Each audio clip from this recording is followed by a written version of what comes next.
Estem a Barberà del Vallès a la representació de l'espectacle Be Water, que des del Fons Català amb Enginyers Sense Fronteres i també amb la Diputació de Barcelona estem impulsant per conscienciar sobre el problema de l'aigua i la manca d'aigua. En aquests moments al nostre país hi ha inquietud davant la sequera, però hem de pensar que hi ha molts països del sud global que fa molts i molts anys que pateixen no només aquest perill de sequera, sinó directament que no poden disposar d'aigua pel seu dia a dia. En aquests moments, un terç de la humanitat té escassetat d'aigua i es calcula que en pocs anys, el 2030, seran 2/3 de la humanitat que tindran escassetat d'aigua. L'important és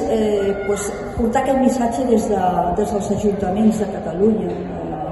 diria que sí d'arreu, no? Però en principi parlem de Catalunya, del gran problema que tenim de sequera, que com ha comentat abans hi ha països que a la millor no tenen aquest problema perquè no saben el que és el problema, perquè tenen sequera contínua. Tenim que vetllar perquè això trobi una solució, que estigui el nostre compromís amb aquest canvi climàtic, que també nosaltres d'alguna manera també tenim una mica de responsabilitat, i dir això, que hem comptat amb un espectacle meravellós, Be Water, que